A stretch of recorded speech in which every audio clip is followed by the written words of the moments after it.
I would do it, Miss Schmidt. Okay, so if you're on the home page, click on today's lesson, takes you to the bell ringer. So you have 10 minutes to do it. You're going to watch the 5-paragraph essay vocabulary video and then come back here after watching the video and answer the questions right here in Canvas. You can use the video to answer the questions, so you may want to split your screen and have the questions on one side and the video on the other. It's an ATL assignment worth 8 points, so whatever score you get here on these questions is what goes in IC. You have 2 attempts if you don't like your score the first time. Okay, so the questions are right here. You're going to watch the video right here.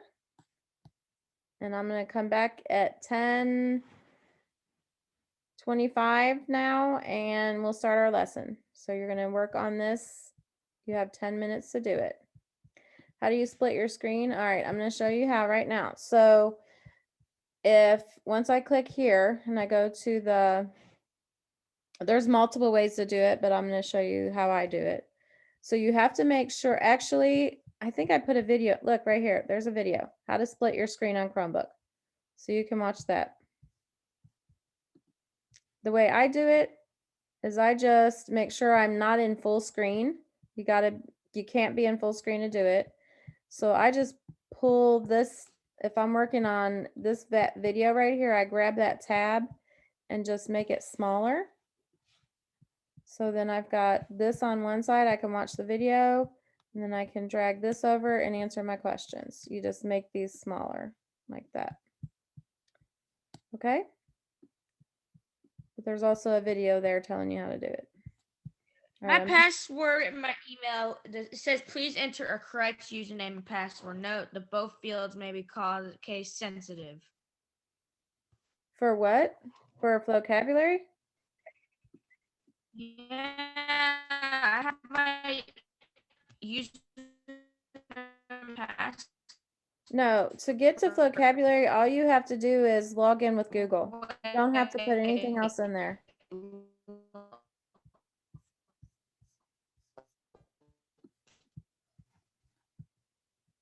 Let me go on Google for a second.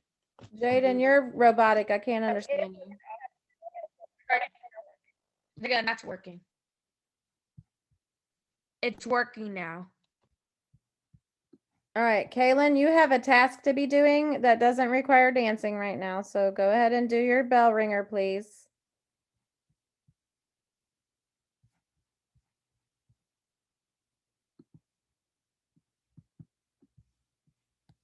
It is a grade going into Infinite Campus, so I'm going to be quiet now and let you guys work.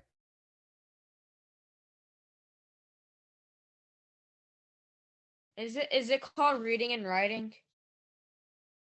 Oh, wait, never mind. I got it.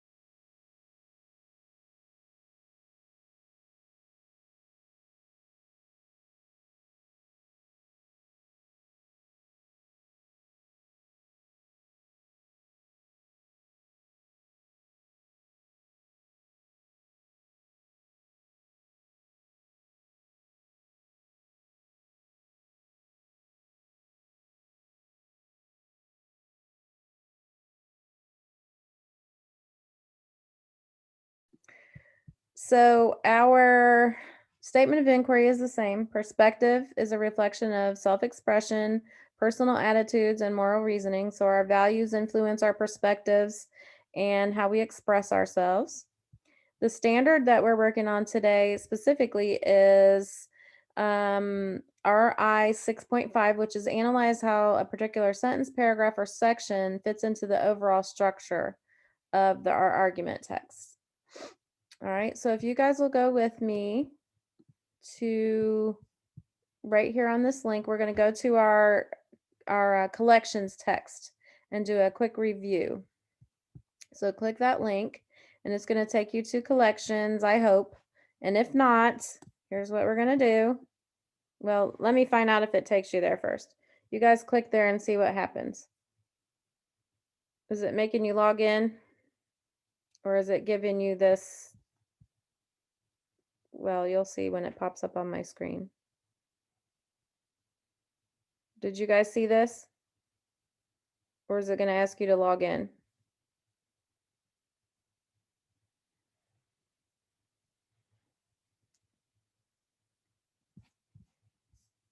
Anybody there yet? Okay, I'm back. Does your screens look like this when you click that link, or do we need to get you logged in? Can you go back? I was doing something. I had to use the bathroom. Right here, all you have to do is click this link, and I need to see what happens. What you see when you get there. Is anybody seeing this yet on your own screen?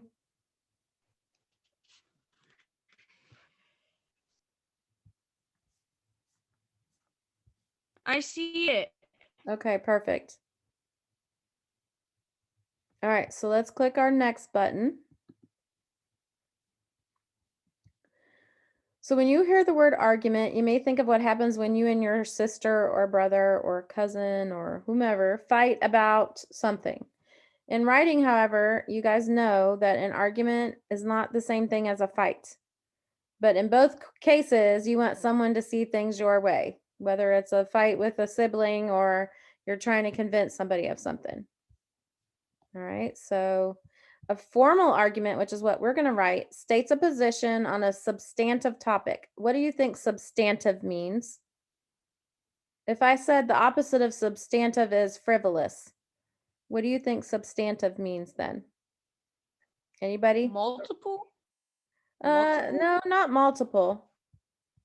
So if I said, I'll give you two examples. You tell me which one you think is a frivolous argument and which one you think is a substantive argument topic. Minecraft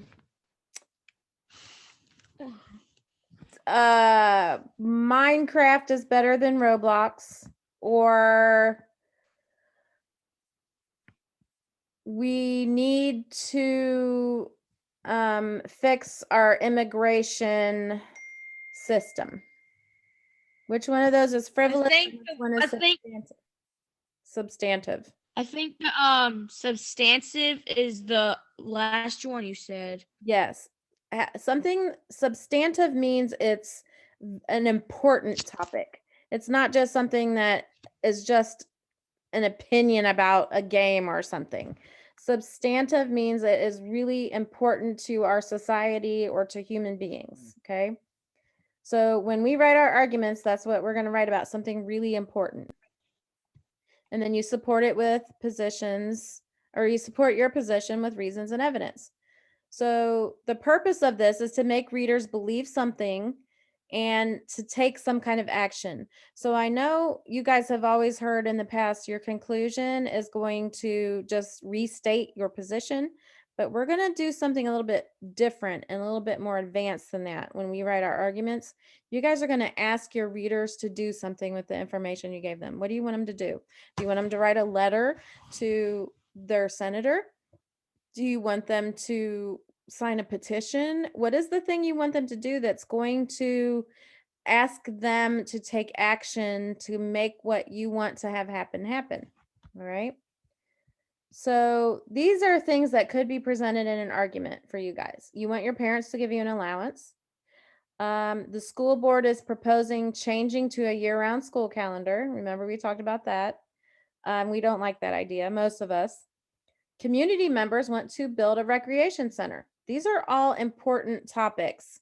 Maybe you want an allowance so that you can start sponsoring a student in another country.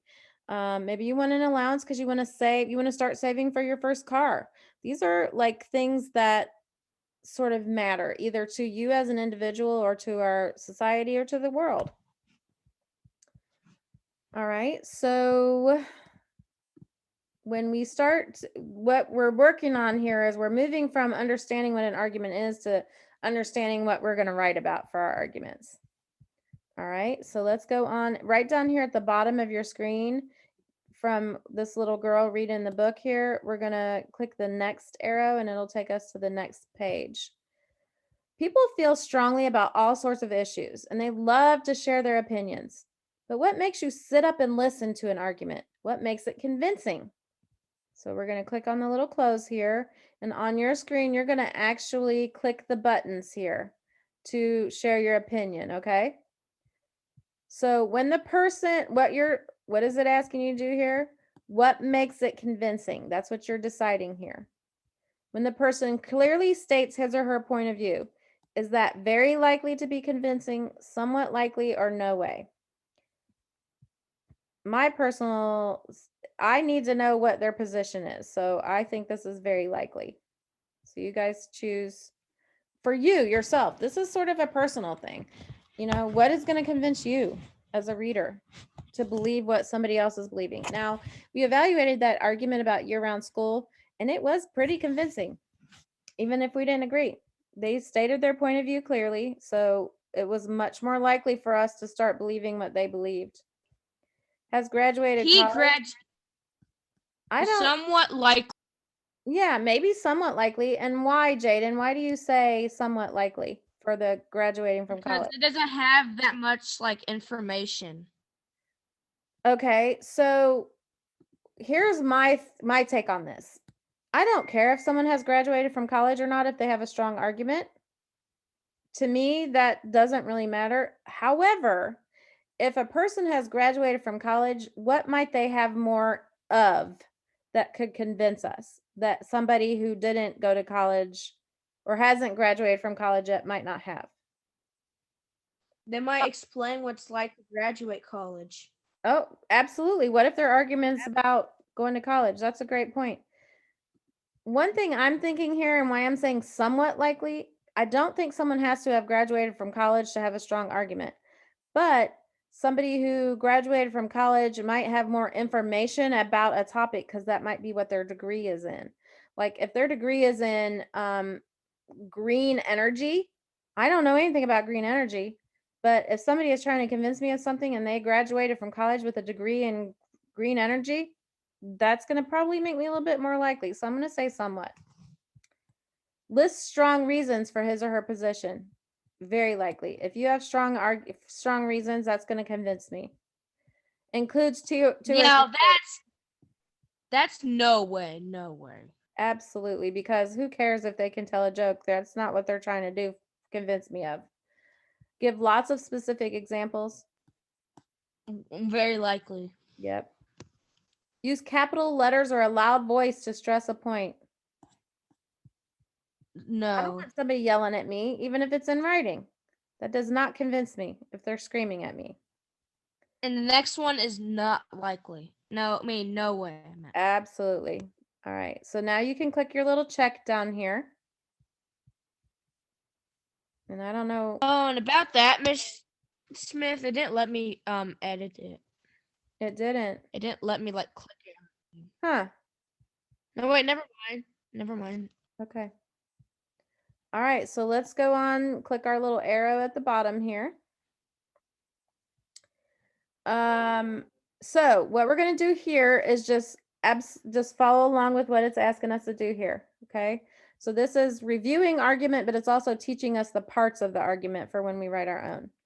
So we're going to read this argument and then answer the questions about how the writer states and supports her position. Then we're going to select the A Strong Argument tab to evaluate the strength of this argument. All right, so let's do this first. Does anybody want to read?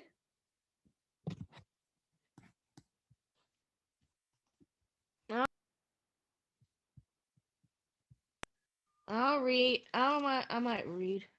Okay, do you want me to start and then you can do the second paragraph? Yeah. Okay. Save Our Soda by Danny Stevens.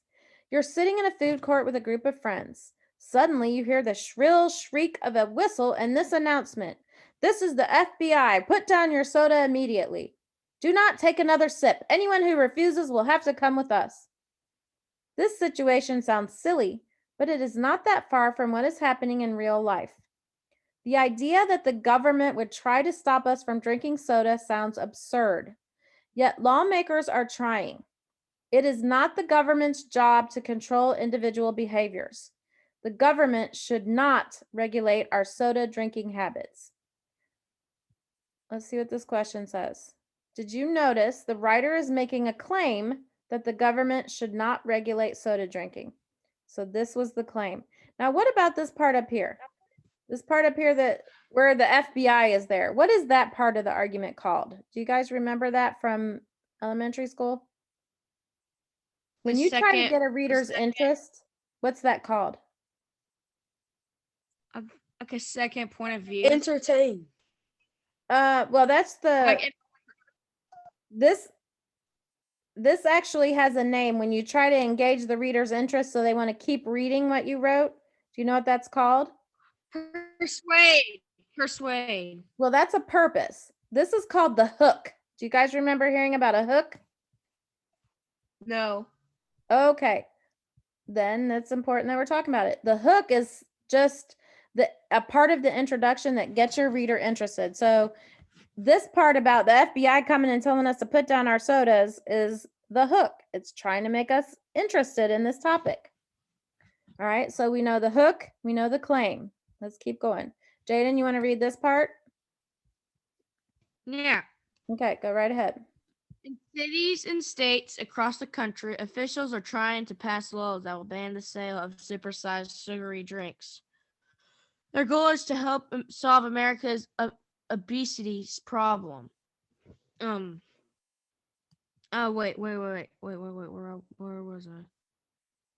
Third line. According to the Center for Diseases Control, 80% of Americans over 25 are overweight. Almost half of these adults are obese. Statistics show that 17 to 18% of children and young adults in the United States are obese. As a result, obesity-related diseases such as diabetes, heart disease, and cancers are on the risk. Guys, look at those statistics. Is that pretty convincing? 80%. Now, Yeah. keep in mind, this person's trying to argue that the government shouldn't tell us that we can't drink soda. Now, this is some pretty convincing arguments for why we shouldn't be drinking sugary soda, right? 80% of the adult population is overweight, with half of that population, so 40% are obese. Those are scary statistics. All right, let's see what this says. After stating her claim, the writer gives some background information. Okay. How soda drinking and obesity are related, why lawmakers believe it is necessary to regulate our soda drinking, and why soda drinking is linked to the rise in cases of diabetes and heart disease. Which one of those do you think is the background information she's giving? So take a look back over here. Why lawmakers believe it's necessary to regulate our soda drinking. Excellent. Excellent job, Jaden. All right. So let's go look. Wow, it's actually right. Yep. Does anybody else want to read this third paragraph out loud for us? Come on, guys. Anybody? Wait, so if you drink soda and like your heart starts hurting, that means you have a heart disease? Oh, not necessarily, but they're saying that long-term effects of drinking sugary sodas can lead to heart disease over a long time. Yeah. Yeah, they're saying that the sugar in soda can contribute to all of these situations. All right. The facts about obesity and disease are discouraging. The writer creates a smooth flow by connecting ideas between paragraphs. How does she do this? By repeating words from the previous paragraph or by giving more facts? What do you guys think? She did this. We don't have any more facts yet, so she hasn't done it yet. What did she do? She repeated obesity and disease, which were from the last paragraph. That's a good transition right there. However, now we know she's addressing that counterclaim. One of the best things about living in America is that we are free to make our own choices. If the government is allowed to limit our soda drinking, what will it turn to next? Will it pass laws against pizza, fried chicken, cookies, and candy? Those of us who enjoy these foods would not want to be told we could not eat them. The writer wants to convince readers to accept her ideas. How does she try to do that here? What's she doing here? She makes frightening threats about the freedom to choose. Oh, I don't think she's threatening anything here, is she? What is she? But she is doing something. She uses strongly negative language. Nope, I guess not. Not that one. She includes readers in a special group of people. So right here, people who I don't get enjoy these foods. Okay. All right. In addition, stopping just one bad habit is not the answer to our weight problems.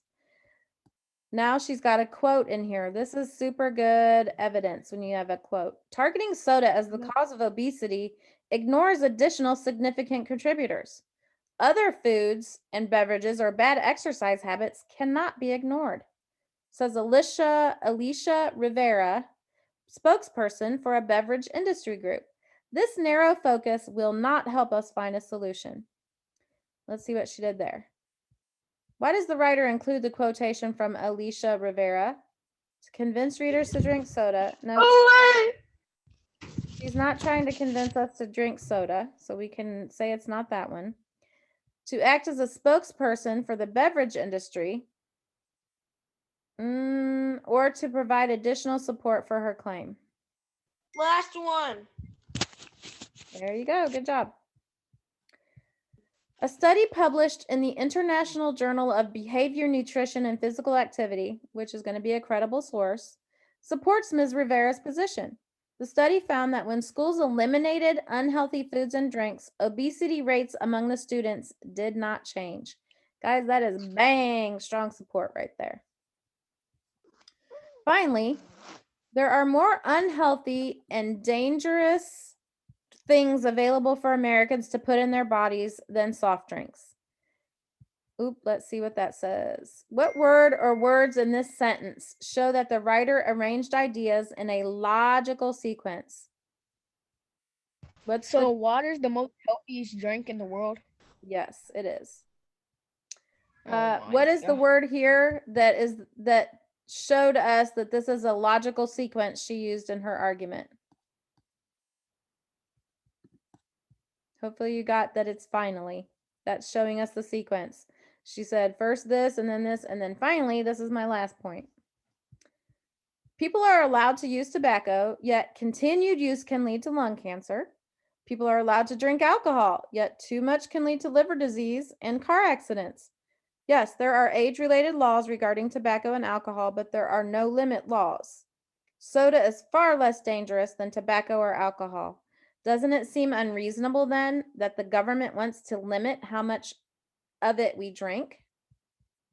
See what happens here. The writer makes one last effort to win readers over. How does she do it? By asking them to take a stand against the government? No. By appealing to their sense of what is fair and reasonable? Or by using upbeat, positive language? I don't think there's anything upbeat there. I think it's this one. She's appealing to the sense of fair and reasonable. If we can drink alcohol and get in car accidents, why would they tell us we can't drink soda just because it makes us fat? Lawmakers have to find a better way to tackle the obesity problem than telling us how much soda we can drink. How would you describe the writer's tone or attitude in the last paragraph? Discouraged, exasperated, or worried? I'm going to go with this one. Nope. Exasperated. Exasperated means like, come on, guys, come on. Frustrated is exasperated. All right, and the last one. Did you notice the writer ends her argument by restating her claim, just in kind of different words? All right, now she doesn't have a call to action here. I would, if I was you guys, I am going to ask you guys to do this. What do you want people to do with this? What do you want? That's the call to action. What do you want to have happen? She could have said something. They want less. What? Go ahead, Jaden.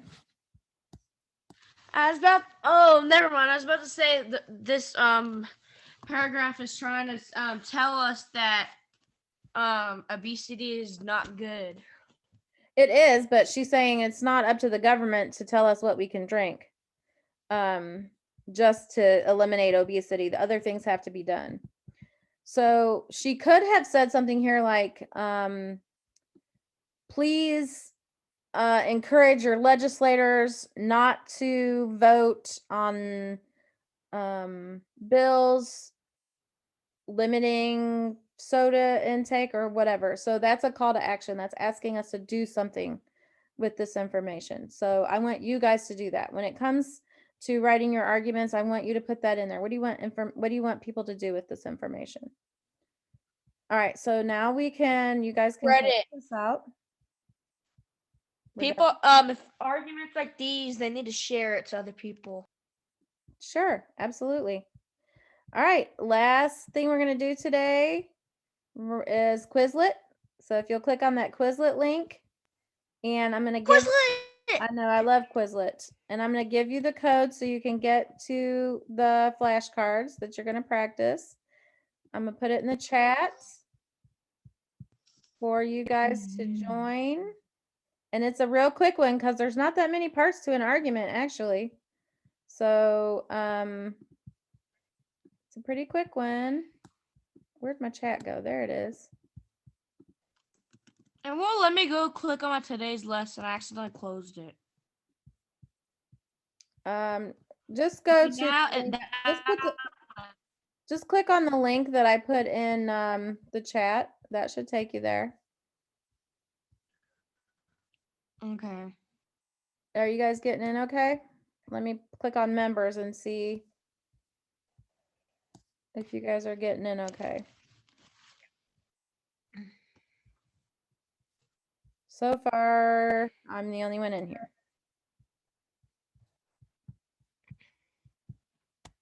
So go to that link and see if it lets you join.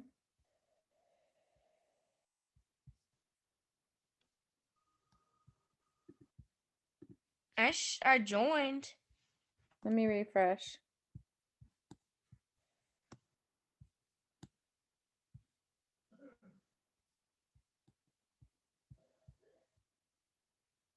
Yep, I've got, I'm ETRSO. yep, and I've got Nathaniel's in there.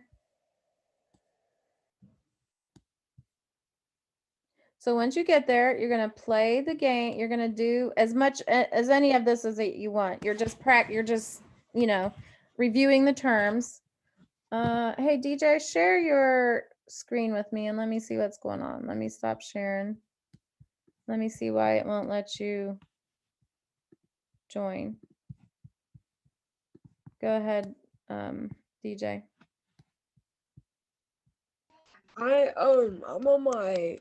I'm on my computer and I can't share my screen.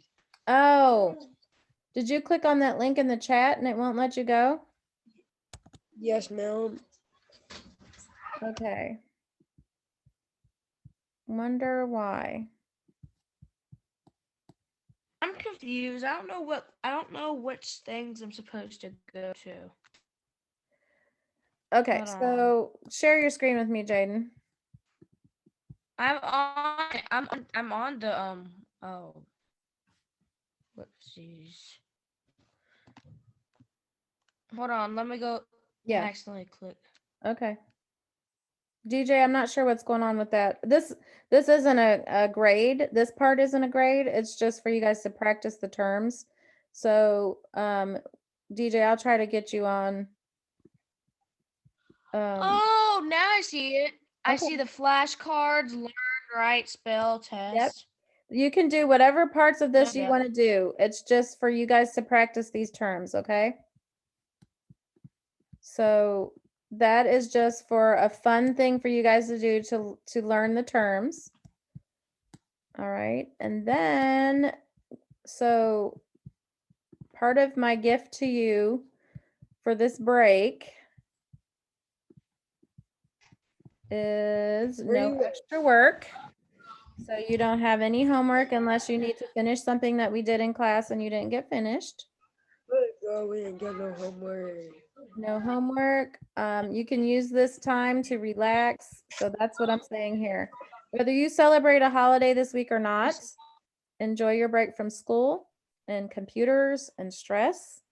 Enjoy your families, relax, take some time to celebrate yourself. I am thankful for all of you. I'm grateful you guys crossed the path. And I hope you enjoy your break.